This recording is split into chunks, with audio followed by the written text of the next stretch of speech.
There are 31 blockchain panels at South by this year. This is clearly the best one. We're glad you picked this one anyway. This is the one where we're not going to lie to you. Exactly. That's the main goal, right? I think we're going to like put the extremes of cynicism on one side and the extreme hype on the other side, and we're going to try to talk about some real stuff today. Decentralization is obviously in the title of our panel. We're going to talk a bit about decentralization, blockchain in general. We'll give you a little bit of context. I'm going to introduce our two panelists here. We've got Kim Jackson, a co-founder of SingularDTV, which is this trailblazing blockchain entertainment company. She's a former film producer, worked on films in various capacities, including Spielberg's Munich, Inside Man, Blue Caprice. Now she's SingularDTV's president of entertainment and spearheading the company's push to build an entire ecosystem for the entertainment industry on the blockchain. On the content side, pushing into film, music, and television, collaborating with people like Grammatic, XYZ Films, Futurism Studios, even David Lynch, recent announcement. She's also partnering with Alex, which is the reason you two know each other, I think, right? Exactly, yeah. Very exciting, very exciting. The most exciting. Alex, you know, you all know him as an actor, maybe. I don't know, maybe you've seen Lost Boys, Bill and Ted's. Maybe you're sitting in there wondering if we're going to ask him about whether or not there's a sequel. I will. He's directed 3 narrative features, but he's here because somewhere along the way he got real interested in digital culture. And his documentary Downloaded and his documentary Deep Web both premiered here at South by. One covered the ways technology has disrupted the music business. The other took him so deep into cyberculture all the way down the Silk Road. Now he's working on Trust Machine, the story of blockchain. And it will be the first documentary via SingularDTV funded and distributed on the blockchain. So that's all new stuff, right? Thank you. Thanks for coming. Oh, there's people over here. I shouldn't sit this way. Hello. Yeah. Oh, you're filling in the seat. we were wondering backstage, sort of like, what level of familiarity do you all have with blockchain? You know, how many people work in a business that's says something to do with blockchain or crypto? Okay. How many of you know almost nothing about blockchain? Okay, so that's a pretty good mix. So why don't the two of you give us a little primer, right? For the people out there who raised their hands when I said don't really know what a blockchain is. Want to try that? Okay. Kim, you want to take it or want me to take it? Go for it. Okay, I'll start. Blockchain is a digital ledger, basically. It's really what you need to know. It is it's a form of cryptographic math that allows for verification of different things. The word first showed up, if I'm not incorrect, in Satoshi's white paper when Bitcoin appeared on the map. And it referred to the underlying structure behind that cryptocurrency, which allowed it, well, it's really what the cryptocurrency is. So without getting too technical, it's the easiest thing to understand is that it is a ledger. We're dealing with basically moving things around in the digital space in a way that would be verifiable and trust-based, which once you start to go down that rabbit hole, can have a lot of potential applications. And the other thing I always like to mention is that, you know, lists and ledgers are not new in the digital space, which is, I think, why you hear some people who naysay the blockchain because they get tired of hearing it. It's become sort of the Kleenex of digital ledgers. The internet is based on lists. There have always been lists in that space. So what's interesting here is that it appears to be, so far, a pretty ironclad and verifiable ledger. And once you have something like that, there's a lot of things you can build on top of that. So that's a cursory explanation. Everybody got that?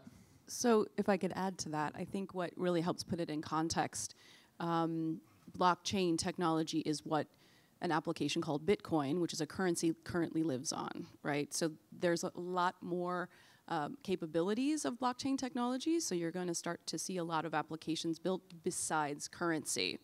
And so just like the internet brought us instantaneous communication, blockchain is bringing us instantaneous peer-to-peer direct value exchange. And so you can define that value in lots of different ways. And whoever Satoshi is introduced it to us in the form of currency, which I think is pretty genius way of introducing the technology. And underlying, we put decentralization in our panel title here. So let's define that term as well, because we're talking about the value of the blockchain, the value of a decentralized ledger. Well, how do you make the argument for the value of that? Well, speaking personally, I started to get interested in the idea of decentralized communities back around when Napster showed up. And it became evident that there were going to be people within the internet space or the digital space that were interested in trying to build pathways away from some of the centralized systems that certain people felt were badly in need of reform. And also the idea of bringing more people together as the world kind of got flatter, through technology, and we became more interconnected. That interconnected world was going to need new rules, new ways of functioning. So decentralization and the sort of rise of decentralization, in my mind, really refers in a way to just an evolutionary process of what technology is doing to civilization naturally, And there are people who are very smart, who are, mathematically looking to build sort of an infrastructure underneath that. And Napster was a version of that. What happened with the Arab Spring was a version of that. We've seen lots of different things happening in technology. The internet started as a decentralized idea. It was a way of, they sort of separated from the government's sort of control of the internet and created sort of Usenet and other things that allowed people to just communicate without any intermediaries. The internet quickly became very, very centralized. It's actually probably the most centralized mechanism in the world today.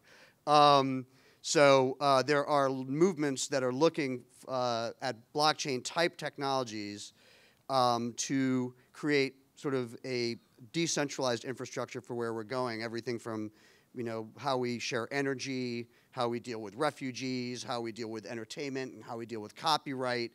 I mean, these are things that we know need help. So that's sort of an idea of building infrastructure in, what will be a largely decentralized world until that gets centralized too, which it will, probably. Anyway. And Kim, coming from the entertainment business, why does this concept of decentralization strike a chord with you? Why was it so interesting to you? Well, I think, how many people here are in film and entertainment that are in the room? Okay, so I see a lot of interactive badges too, so I just wanted to see how many film people are here. So the cool thing about this technology is it solves problems. And if you have any type of business model, you look at, okay, where are the intermediaries in this particular business that are causing sort of the logjam, of activity and productivity. So for the film industry, it happens in two junctures. One, in finance, when you're trying to finance and raise funds. There's a lot of intermediaries involved. And then, more importantly, is through distribution. So especially for independent companies and independent production companies, as we've seen technology bring us streaming video, and now we have VOD, it's really changing the landscape a lot for how to actually make money by selling a film. And so as a filmmaker who had sold my fair share of films and been super disappointed with no revenue in the pocket, even though critics were saying, oh, great film, this is wonderful. And you're looking at your wallet going, wow, it's great, I'm so happy everyone's making money, but not me. So we apply distribution, rights revenue, and royalty management to the blockchain. So we are building a suite of applications. One is called Toket. It launched its beta in November, and you can check it out, toket.io. And that's a place where you can basically tokenize your project, yourself, your company, and you can embed the rights, revenue, and royalty in the smart contract system of your particular IP. So the whole power for our industry right now is being able to hold that IP and control that IP all the way through distribution. So we are also in the process of building a distribution platform, VOD. It will be similar to like your experience on iTunes. So you can listen to music, you can listen to a podcast, you can read a book, you can watch a film, you can watch television. And so the exciting thing about it is you won't need the intermediaries in order to use this platform. You will be able to just distribute directly to your audiences and own that relationship with your audience. And more importantly, every time someone watches or listens, and a transaction takes place, you can go to your dashboard and then look at real time where that revenue flow is going, because that's how you program the smart contract system. So it alleviates the need for the intermediary and brings people closer to their fans and to the artists that they love. And so it is a direct, again, peer-to-peer value exchange. And if we're talking about this eliminating the intermediaries, there's also a reason for that the system isn't exactly, like most people wouldn't say Hollywood's working perfectly these days. Do you want to talk a little bit about sort of if that's sort of a solution, if this poses a potential solution to a problem? Do you want to talk maybe just a little bit, both of you, about sort of what that problem is that this might solve? Sure. Well, from my perspective, you know, starting from looking at it from inside the Napster experience. I met Sean Fanning in the late '90s, early 2000s, and he was really trying to wrap his head around how to create a digital system that would provide more finance and support for artists around the world and connect them directly to the consumer, which is ironic given that sort of the opposite of how he's perceived. But and even then, he was working on a company called Snowcap as Napster was dying, which was trying to figure out how to tag content digitally, so that because copyright law is really Byzantine and has been badly in need of reform for a very long time. And now we live in a world where content is moved around around so many different intermediaries, not just one, right? And you have rights and royalties issues and foreign sales, and and your domestic sales, and your TV, and your streaming, and your theatrical, and it's a quagmire. So just from the purely practical standpoint, it's sort of like I equate it to the 150-year-old water system under Manhattan that's going to blow one of these days, and we're building these sort of technologically advanced systems on top of it, but the thing underneath it is like Charles Dickens was drinking his water out of it. So it's gonna go, right? We all know some of these systems are going to go. We don't know what they're going to get replaced by, but I think there are a lot of really smart people in the blockchain community who are working on solutions, and whether that solution is literally called blockchain or whatever it ends up being called, because it's pretty early. There's practical applications within the idea of tagging media of any stripe. And being able to allocate where that money is going and track where that money is going. It's just a digital ledger is a great way to do that. It makes a lot of sense if it's verifiable. And that sounds a little bureaucratic and mundane, but if you think about the implications of that in terms of how that would change the way the entertainment industry, just to talk specifically about that, because it goes into every industry is impacted by that. You think about how the legal world will be impacted by that. But it would be really beneficial for artists to be able to track specifically where their content is, who's getting it, how to allocate the rights, how to allocate payment. You can change how you're paid. It really opens up your world to create a direct relationship. And it isn't to say that, there's a lot of talk like, well, we can abandon any kind of centralized intermediary. Well, you do need people to market your work. You do need people that are going to be, you don't want to call them gatekeepers, it sounds a little nefarious, but people who do have really good taste, who can curate, who do have the ability to find people and give them support and help them reach an audience. You don't want to have a world where you're just the artist in your basement and you have no way of getting to that fan base. But you do want to have a way where you're being fairly compensated and you have the ability to track and communicate directly with the consumer. Yeah, agree. And coming from that perspective, I'm just curious how you two connected. So you had this idea that there should be a documentary about blockchain. What was lacking? What were you hoping to do? Well, first of all, I was a fan of your work. I really loved The Deep Web, which was your last film. And, if anyone hasn't seen that, or if you have seen that, it's obvious Alex knows about this space in a lot of really great ways. And I think you're really objective, which I think blockchain right now, because it's a technology that's a buzzword and everybody's trying to understand what it is. And pretty soon, I don't even think we're going to be talking about blockchain, the word, because like we don't talk about JavaScript, you know what I mean? So it's just going to be something we use, and there'll be other terms. But in any event, you know, Alex is, we were very excited when we partnered with Futurism Studios, who's producing the documentary with Alex, and we started talking about directors, and Alex's name came up and was like, oh, do you think he's available? That would be amazing. And so luckily he is, and we're sitting on stage today. So I think that you're really perfect, because you do have a very objective perspective about the space, the people in the space, and you've been following it for so long, and so we were very fortunate, and we're very excited about getting this documentary out to the audience soon. I mean, it seems like such an organic decision for you to make a film about blockchain, given where you came from the last few movies. I mean, yeah. When I made Deep Web, I did a real deep dive into Bitcoin, and I initially thought that movie was going to be really as much about Bitcoin as it was going to be about the Silk Road. And that's what I kind of started to do. And I went around the world and I shot all the Bitcoin people. I had a lot of apologizing to do when none of them ended up in the movie. But, and we basically made a Bitcoin movie. But the Silk Road story to me was really, I'm most interested in community, and I'm most interested in people than I am in sort of technology. So to me, the Silk Road story was really the story, was just, you know, this extremely contentious, illegal system that had actually put Bitcoin and crypto on the map because it had found a way to combine cryptocurrency with Tor hidden services, creating basically a darknet-based web market. So what Silk Road looked like to me really was similar to the Napster issue, where everyone was talking about piracy with Napster, and to me, was impactful about it was that Fanning had created the first large-scale global internet community, which he did.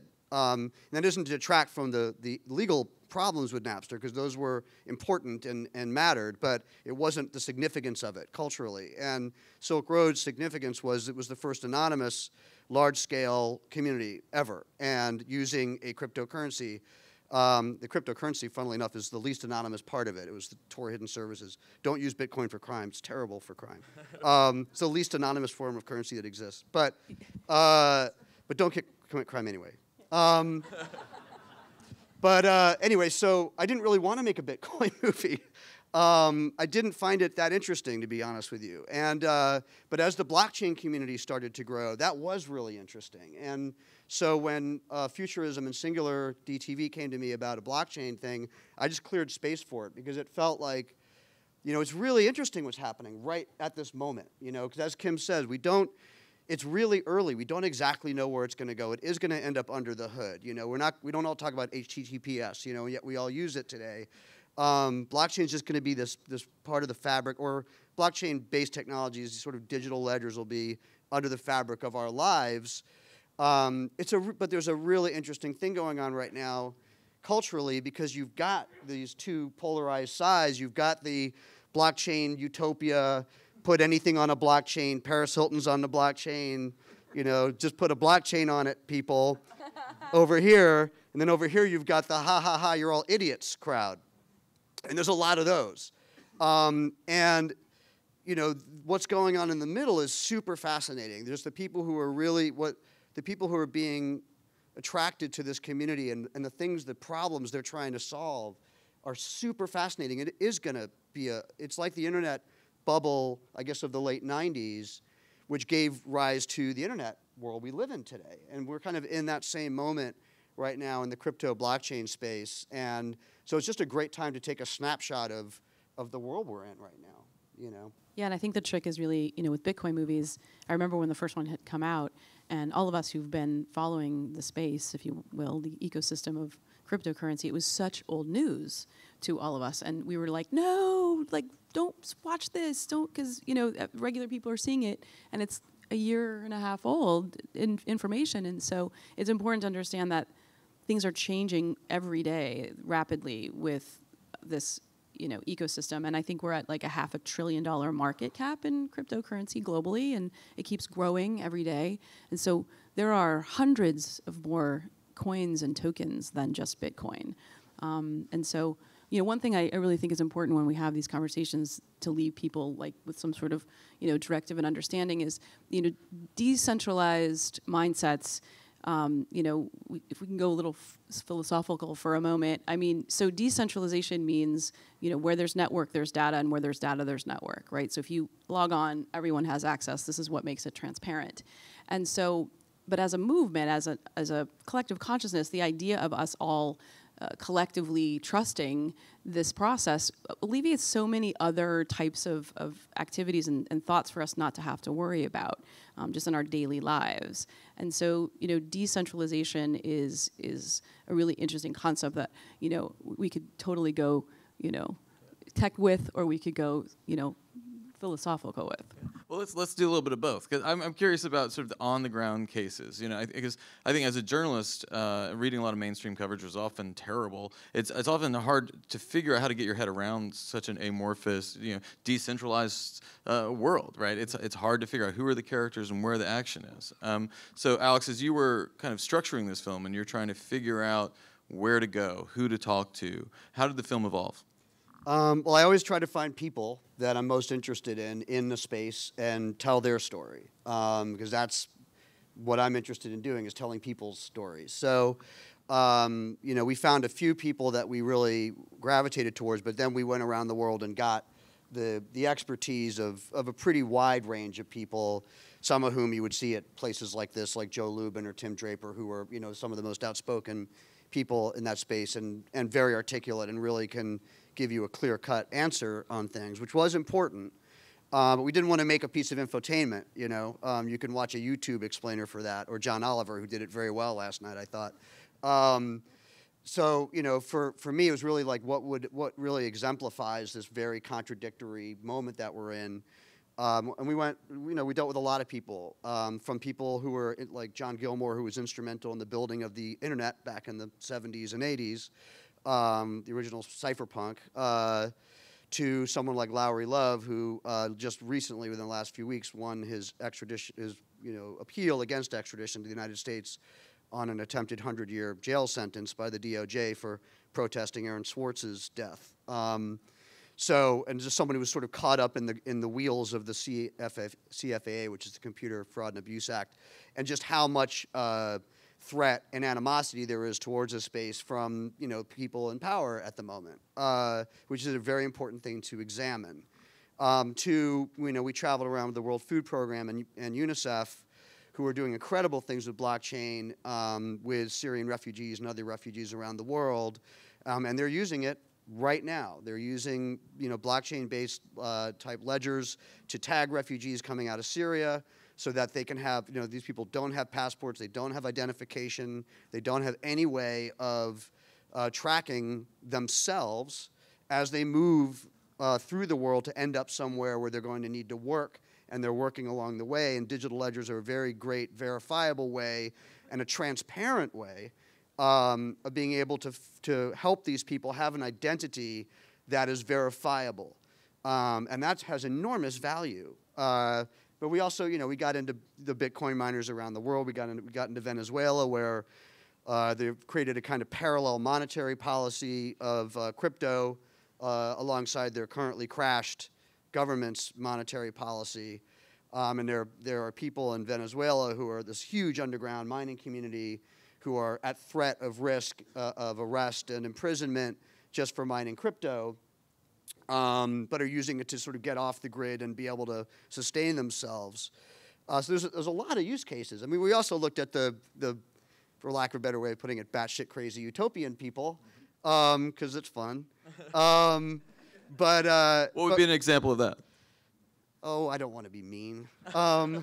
It's just the put a blockchain on it, folks. But blockchain. Use that. That's really great. Like, put a bird on it. Like, just put a blockchain on it. Yeah, just put a blockchain on it. It'll solve anything. Great. Yeah. So, it's a fun space. It's the takeaway for me, in general, is that yes, there's a lot of hyperbole. No, I don't financially invest in cryptocurrencies. Though I know a lot of people have made a lot of money on it. It's just not my thing. I'm not really interested in the finance side of it from the speculation side. But you know, it is, there's just an enormous amount of really brilliant people who are applying themselves to this world was kind of irrefutable once I kind of started to dig into it. It really is attracting great minds from different sciences and the entertainment industry and different sides of finance and technology, climate, a lot of people in energy, a lot of people dealing with solar and energy grid technologies through blockchain. It's pretty admirable wherever this space ends up. Kim, I'm interested. You're mentioning the sort of philosophical appeal of decentralization, right? So on the one hand, you've got Walmart tracking food shipments using the blockchain. Not philosophically that interesting. On the other side, what would be an example of a project that you kind of have been tracking or watching and thinking, all right, that's really interesting as for what that says in terms of the philosophical underpinnings of decentralization? Well, you mentioned identity, and I think that we're living in a world. There's a couple things. I think the finance is interesting because, and I think that identity is interesting. So there's initiatives about what wouldn't it be amazing if we owned our identity when we log in to somebody's website? So every single time we go to someone's centralized interface, we have to give our identity to them, and then they own that data and that information, and we have to prove who we are every single time we go to another centralized website. And if you have a reputation on Uber, for example, which you get your stars, I'm always like 5 stars, 5 stars, and you look at your rating. If you go to another company, that rating doesn't go with you. If you went on eBay and you have a great reputation and you want to go over to Amazon, that doesn't go with you, and it should go with you, and we should be the ones who own our identity when we're out interfacing with other types of services. And so I like that initiative. There's a group from Consensus that's working on that. I think it's called Uport. I'm not sure if you're aware of them, but that's essential. So with that, there's a lot of power there. And then I think financially speaking, we've all been sold that it's completely acceptable to give our money that we've earned, that's ours, to a third-party institution. They charge us to hold it. They charge us to use it. They charge us to get it out. And it's really, is the US dollar arguably backed by anything real? I always love the people who are like, well, what's Bitcoin backed by? Like, that's just nothing. It's just like monopoly money. It's air. But, if a bank, and we've seen it in other countries happen, if a bank ceases to exist for whatever reason, you don't have your money. And so, but we've somehow collectively decided that that's okay.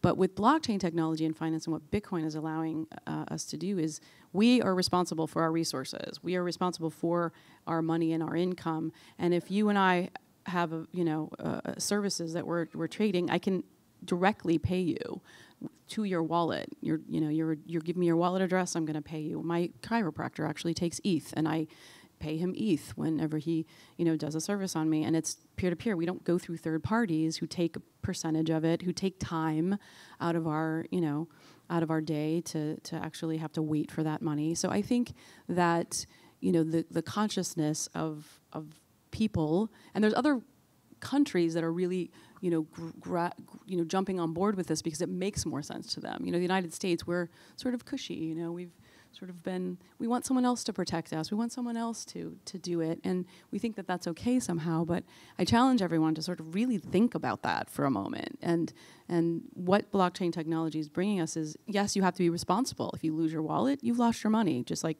physical wallet. So it does require, at this particular juncture in particular, a little bit of tech savvy, but also 100% responsibility for your resources. And I think that that is an interesting philosophical paradigm shift that a lot of people on the globe are doing with a $500 billion market cap. So I'm curious too, like that question of trust. Like, who do you trust with your money, with your identity?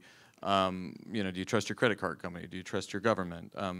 Polls now are saying sort of like trust in most major institutions is a sort of a low point in terms of the last century.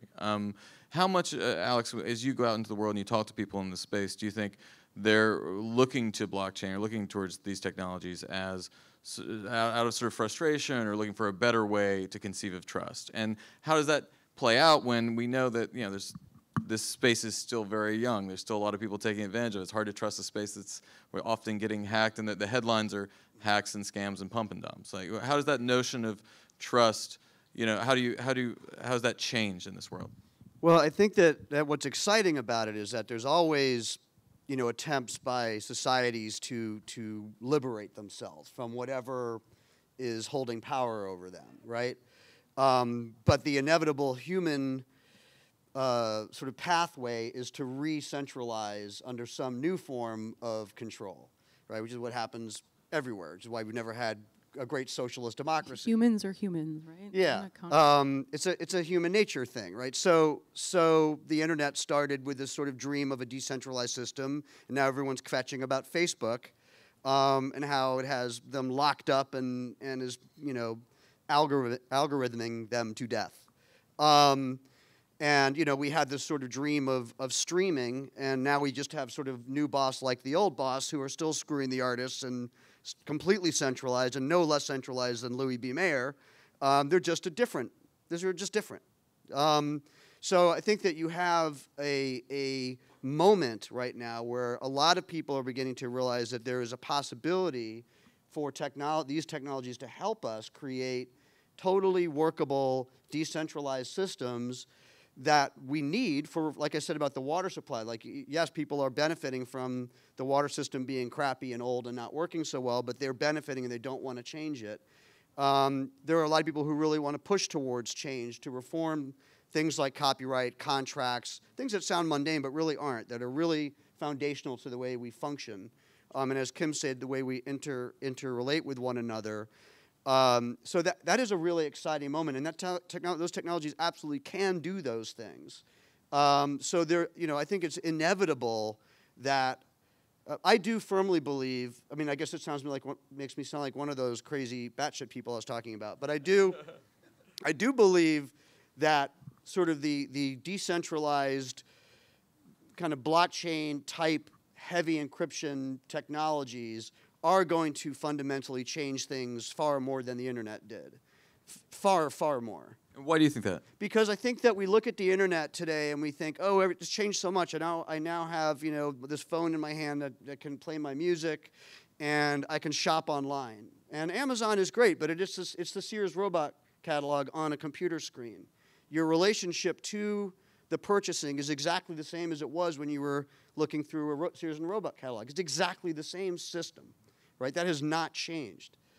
Blockchain type technology, and again, I just use the word because it's easier. It doesn't mean that blockchain specifically, but can change the fundamental relationship between you and what you're purchasing, how you purchase it, and the responsibility, as Kim talked about, that you have to the person that you're purchasing from, and vice versa. That direct connection is a huge sea change, and it's going to happen in all of these different ways. If you can put, you know, people are putting energy and how they utilize their energy at home onto microgrids. You can literally use as much of the energy you want to use for your house, share some of it with your neighbor, share some of it with a developing nation, be responsible for how much of that energy you're using. It's verifiable. You know, it's trust-based. I mean, these things are going to change things radically down the road, and those things are going to change regardless.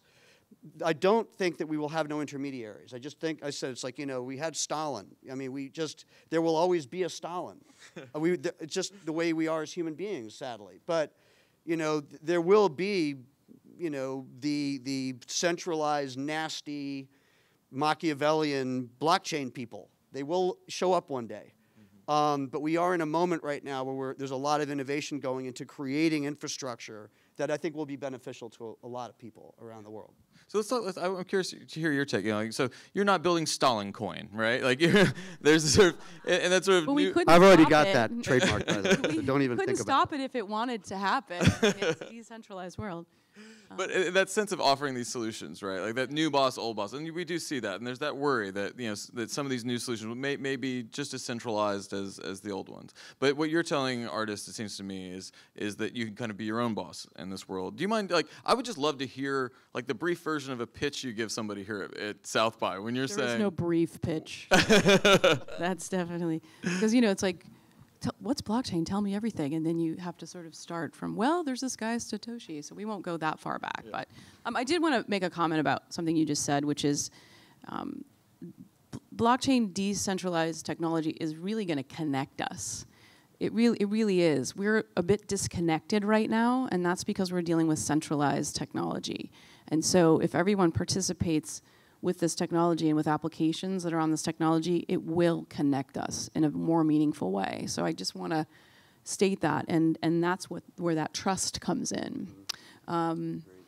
And so with artists, so the exact question is, how are we? Yeah, I'm just like if you're speaking to a filmmaker, every filmmaker's frustrated, right? Yeah. Every filmmaker feels like the system is somewhat broken, or that the film they made that was hugely profitable, they never saw residuals on. That cutting through and being able to raise funds, sometimes you don't know where the money is going. You're not able to track budgets. So for that frustrated filmmaker or musician or artist, I'm just curious. Sort of what the pitch is for SingularDTV. Well, I think that first of all, you got to get a wallet and you got to get in the game. You got to get hey, get an email address, get a wallet address, and that's how you start to participate on blockchain. That's number one. And then you know everyone's launching all different sorts of things. We hear the ICO word, which I think is a bad word. We use token generated events. Tokens are have a lot more utility than a coin, but for what we're offering is the idea that you tokenize yourself, you tokenize your film, you tokenize your music, and embedded in that token is the rights, revenue, and royalty of that particular piece of IP, and it lives on the blockchain. It's transparent, it's traceable, and more importantly, once you want to get it out to your audiences, you need to keep it on the blockchain. So we're building a platform in which you can have a channel, have a shingle, have a mini studio, if you will, and you don't need the permission of gatekeepers to have that get to your fans. Yes, you still need marketing. That's not going to go away. It's not YouTube. You don't want to. It will be very similar to what you experience now on all your OTT devices. So you'll download an app and you'll see EtherVision. And you'll say, okay, I want to go listen to Grammatic. And so you can then directly distribute to your fan base. And that doesn't exist today. You have to go through, all these different gatekeepers and hope they like your film and want to distribute it, number one. And so it's there's the small funnel there's all this content and all these filmmakers at all these festivals that you meet. And, a small percentage of them actually get distribution, which is a shame. It shouldn't be the case. And the ones that do will never see any revenue. You'll never pay your investors back. It's never going to happen. It's just that's not how the system is set up right now. So liberating artists, freeing artists, freedom of expression too. I mean, if you want to go into the studio system, you're controlled. You don't get to make the film that you submitted, that they said they liked. It ends up being something else because it goes through a process that you don't have any real control over. So I think that what we'd like to see is the ability for artists to have freedom of control, both in their expression, but also in their IP, and being able to track that revenue for the life of that particular project. And so, I mean, I'm kind of up here with it. I mean, we could get a little deeper. But there are practical, I mean, to your point, there are totally practical aspects to that because, I've been making films through the digital landscape for the last, especially for the last 10 years. As I was saying to you before, I'd self-distributed just regular indie films. And now there are more and more, platforms for, if not fully self-ownership, being able to at least discuss more ownership of your IP, being able to track and then capture some of the content you may have made before this world showed up, which is what I'm in the process of doing now, which is becoming doable. So there's a lot of filmmakers and artists who are, working on getting their arms around what they've created and being able to, and doing that both for self-protection, but also for the ability to give it to the fans or the consumers easily, so that there aren't so many intermediaries, because it's like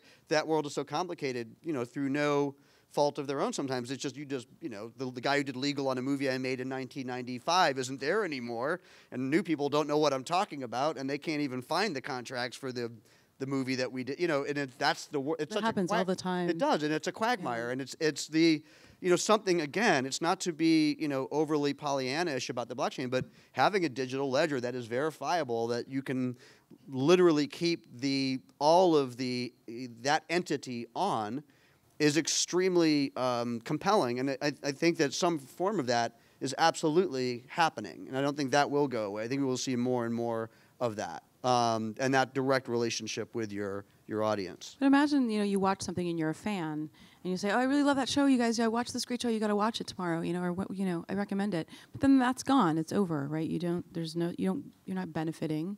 The distributor gets to benefit, right? The artist isn't benefiting from your recommendation. You're not, neither is your friend. But if you're participating in a tokenized ecosystem and you're actually a token holder of that particular artist, and the value of the token goes up because of its popularity, then you're involved in that value exchange. And so you can trade those tokens.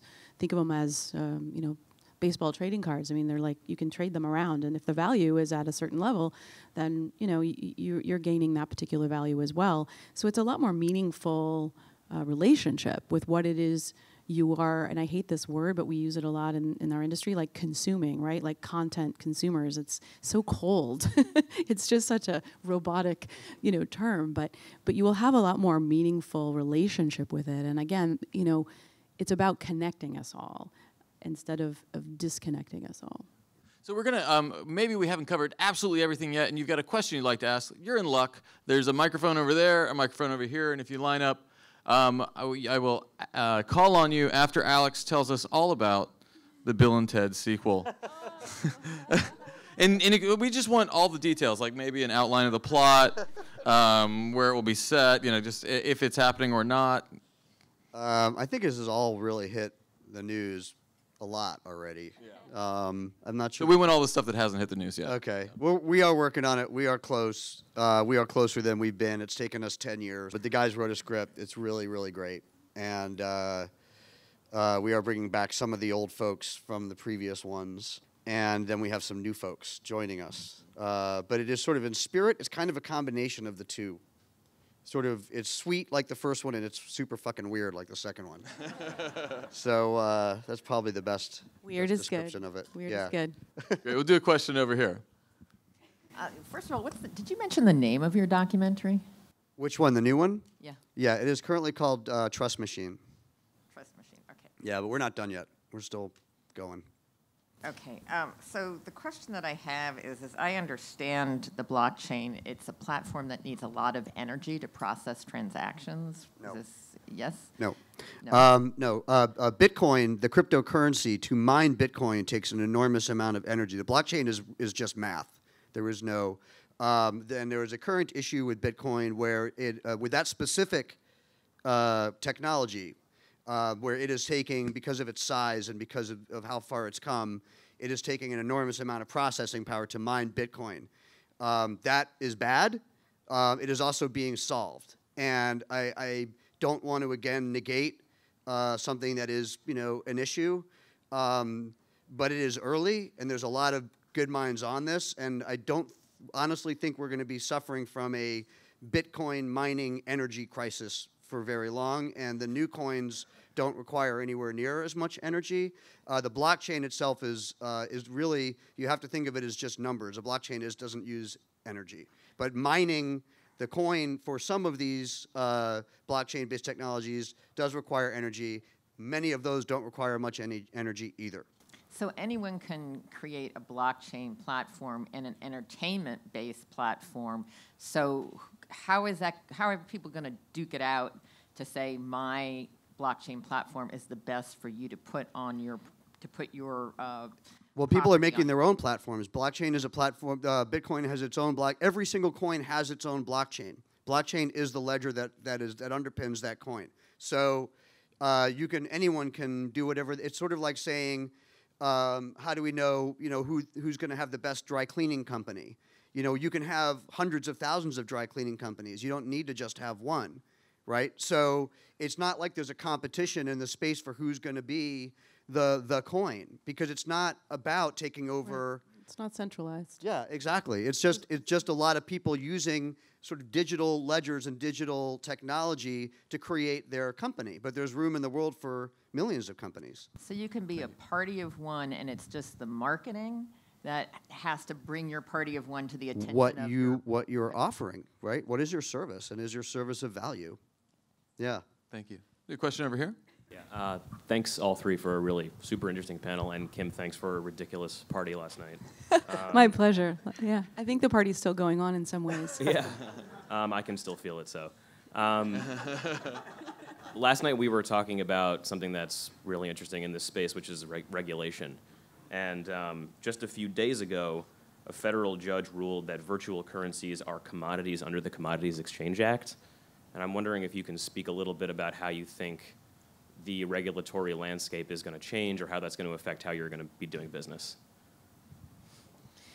Yeah, it's a huge topic. We have, a compliance team and huge legal team and a CFO team, and we've been in this conversation since we started our company 3 years ago.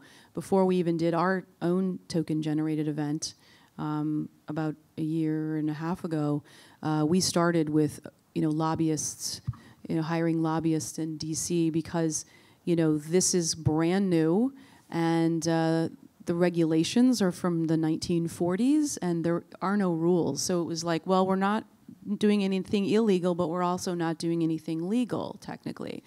So we set ourselves up in other jurisdictions that were initially friendlier. So, Switzerland is where Ethereum Foundation is, and so we just sort of set up shop there as well. And, it's a daily conversation we're in regarding compliance.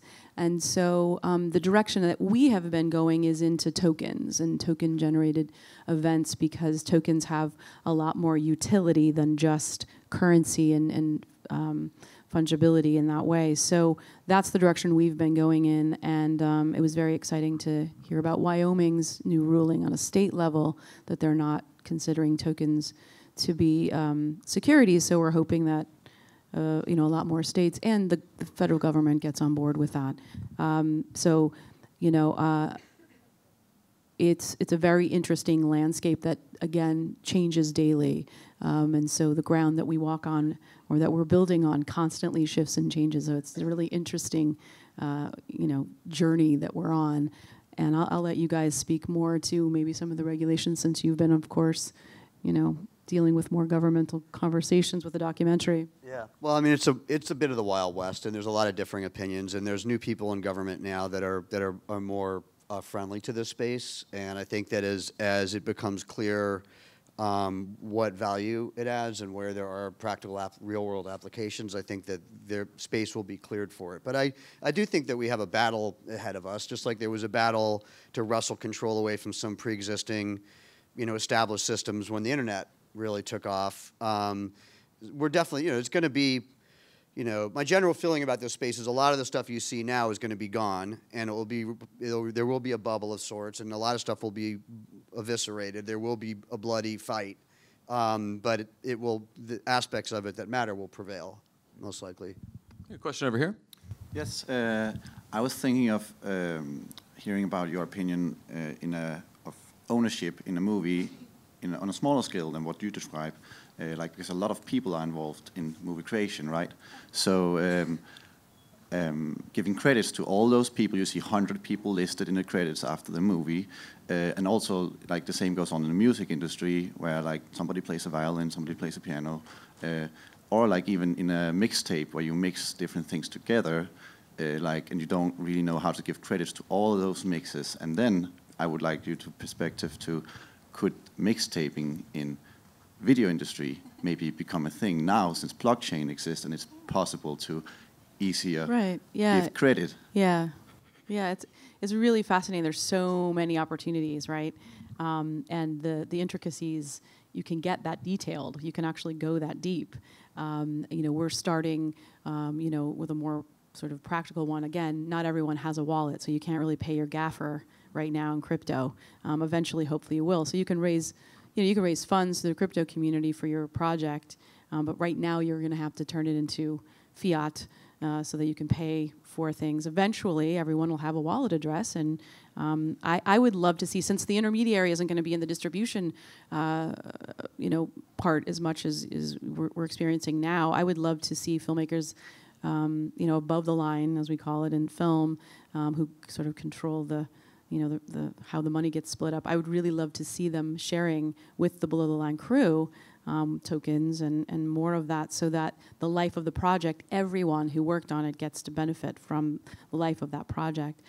Because now it's not possible, because you have to save all that revenue and money for this other end and these other entities who have nothing to do with the making of that particular piece of art. They have nothing to do with it. They just jump on board because they've somehow sold you on the fact that they've figured out this mysterious marketing business, which it's not that mysterious. So it's like there are companies you can hire to market your work, and they take a fee for it. They're vendors. It's not that complicated. So if we just take a portion of our own budgets of the things that we're creating, and we earmark it for marketing, and we go to these companies, we don't need distributors to do that part of it. They don't do it that well anyway. They change our marketing materials. They change everything about what it, we originally made it to be. They mark up the marketing costs like 3-4 times. So I know I'm going on a tangent with you, but the idea is, yes, we can get that detailed, and we hope that we start to see artists sharing in that way with the actual collaborators, because you can track that that IP everywhere on the blockchain. Thank you. Question over here. Okay. Thanks for the talk. It is really amazing. I could be wrong, but I have a feeling that lots of the discussions around blockchain and Bitcoins are limited to people who are in the tech field or who are at least tech savvy, but there are still lots of people who are not tech savvy. So I'm wondering, how can we include more populations into this emerging technologies and this movement? By coming to film festivals like this and talking about it, and we go out to our industry a lot. So, we'd like the PGA and the WGA and the DGA and everyone, these guilds who deal with royalty payments, to learn about us and to learn about blockchain, because it's going to help innovate their accounting in a way that's going to save them money and time and energy. So we're doing a lot of education right now. Blockchain is young, and the technology and the applications that we're building on them are young. So we spend a lot of our time talking with folks like you, saying, here's what's coming, and trying to bring it into a context that makes sense for everybody's lives, and how it will impact you, and how you don't have to be afraid of it, and how you can use it, and it's going to help all of our lives, and it's really going to help connect us in a very meaningful way. Alex, I'm curious, that question to you. You've obviously been thinking about this, not in terms of how do you bring more people in or evangelize that you're observing and reporting on this world, but in terms of making this world sort of understandable to sort of an average audience member. How difficult has that been as you've been working on the film, or what kind of tricks have you figured out? It's really just about showing how there's two things. One is looking at how these technologies are being used in real-world ways right now, like what are real-world applications. And there are people, going to refugee camps in Jordan, going to microgrid communities in Brooklyn, going to where these things are happening, and looking at what they're doing and who the people are, connecting on a human level. But it's also looking at problems, right? I think it's about looking at, because this is the beef that I do have with the really hardcore naysayers who just, everything to do with crypto is stupid. Everyone who deals with these coins is an idiot. It's a big con. There are a lot of issues that we're facing right now, and it isn't to say that blockchain is going to solve them all. Of course, it isn't. But it is. You can, I think, attract a lot of people to this space with okay, what are the issues that matter to you, and how do you see some solutions for them, and take part in it that way. I've seen a lot of people in sort of blockchain-based communities who aren't tech savvy at all, who are interested in the problems of climate change, the problems of getting energy into developing nations, the problem of copyright, and as that gentleman's question, how do you get artists compensated and tagged, and how do you make sure that the cellist on a recording actually gets credited and compensated? Different people have passions for different problems, and the human beings are really, I think, inspiring in that way, right? Where if that's sort of like the woman who asked me about the energy issue with Bitcoin. That is a problem a lot of people are working on, and it will get solved. I watched this when Napster happened, and Neil Young used to bitch and moan about how, well, the sound quality is so shitty for this stuff, digital streaming is never going to. It's like, dude, sit down and shut up for 5 seconds, and it will get solved. And it did, and it got solved very quickly. And we now live in a world where it is easier to stream much higher level content, which is better for people in parts of the world who have trouble getting that content. So there are uses for that aren't just about pirates and crappy internet people, which is what we were all branded as back in those days. So we're sort of facing the same thing today in the blockchain community. This kind of branding, but what is a problem that you're passionate about? Investigate it. Investigate like who in this community is doing things in it. You're going to find there are very smart, interesting people doing things in this space. Question over here. Hi, I'm Julie from New York, and thanks for being here. It's really important, and it's great to see a woman on the panel. I'm a dinosaur. I've been to every South by Southwest since the very first one, and the core value of South by Southwest, when I hear you speak, has not changed. It's about sharing information, mentoring people, inspiring people. If there's one thing that you each can share with us that's a takeaway from this talk, what would it be? One thing. I would say participate, get involved, don't be afraid of it. I always tell everyone at the end of these things, if you're really, curious, get a wallet. Get a couple of, tokens. Buy some ETH maybe. I don't know. Explore it. It's a really amazing world. You'll come down the rabbit hole and you'll be like, wow, what took me so long? Awesome, thank you. I think for me, this is a great story. I'm a journalist. I love great nonfiction stories. This has everything. You've got crime, you've got innovation, you've got science, you've got crazy personalities, you've got stupid shit on YouTube. Like you've got memes, like all down the line. It hits every single bump, and you've got tons of money. So it's all the stakes get high and interesting and weird, and it's very accelerated. So I just think this is a great story to watch over the next number of years. Yeah, and for me, it's the thing that interests me about technology since I was little, and just it's the moment that we're in, and for me, sort of the thematic takeaway of this is to, you can sort of stay in bed and pull the covers over your head and try to wait until this moment is over, or you can engage in it with an open mind and some positivity. That doesn't mean you have to lose objectivity. In fact, if you do, you're in trouble. But if you have, an open mind and a sort of a general belief that most people are trying to do something good, they may lose their way, they may get corrupted, they may get too much power and decide they like that an awful lot.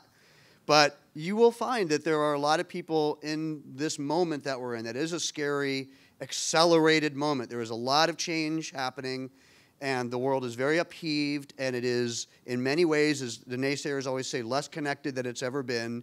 But that is not the fundamental fact. The fundamental fact is we are actually moving closer together. That's why some of these power bases are so threatened, right? That's why we have the government we have at the moment. So, the general curve is heading largely in a positive direction. It doesn't mean it's going to end up in a utopia, but I think embracing the moment we're in with some open-mindedness and positivity is important. Last question over here. A lot of pressure. I can handle it. If we use your project as an example, how do you expect to generate revenue for the company itself? Like, what is the mechanism that would? Yeah, so we have several different applications, and just by using our application, so Ethereum, we're building on Ethereum right now. So in order to operate on Ethereum, you need their currency called ETH, right? And there's when you operate there's a transaction fee. They call it gas. And so similarly, when you're using our applications, there will be transaction fees for using these applications. And that's one of the revenue sources for our company. Is that the most common method that projects are using? I really don't know. I'm so head down, and we're working so diligently with our programmers that sometimes I don't really look up. It's probably somewhat similar, but I do think there's a lot going on. Like, we've been exploring. You really have to do your homework as individuals who are interested in this space. If you're gonna, start participating, you really need to know, a lot about the company. I always say make sure there's something going on under the hood. Make sure there's actual developers working on those particular projects, that they're not just launching an ICO and it's a money grab kind of thing and it's a great idea, but they're never going to execute it. So I think that's very important part of it. I mean, there are people that are yes, there are companies that are moving towards this in the music space and the media space, but it is pretty early. I mean, it is pretty early in terms of developing actual what you would call brick and mortar companies that are but they're evolving, and a lot of people are doing this on their own, and people are tokenizing on their own. They're creating their own companies. There are many, many, many companies, media or otherwise, that are out there getting things done in the cannabis space and the energy space and the refugee space. That you'd have no trouble finding, and I guess that was the challenge I had when I first started the doc. I know we're running out of time. Was just I had to figure out who was who in the space pretty quickly and who was actually doing things that were concrete, and they do exist. You just have to do a little bit of digging. I mean, for us with our distribution portal, we don't want to act like an intermediary. We are not an intermediary. We're an alternative. So we're not a distributor. We're not taking people's rights. We're not charging that typical type of distribution fee. So maybe that helps explain that a little deeper as well. Yeah. Thanks, everyone. You can find more info on SingularDTV at their website. Alex's film will be out maybe sometime hitting the festivals probably later this year, roughly, right? Back end of the summer and the fall, somewhere in there. Great. Thank you all for coming. We really appreciate it. Thank you so much, everybody. Thanks.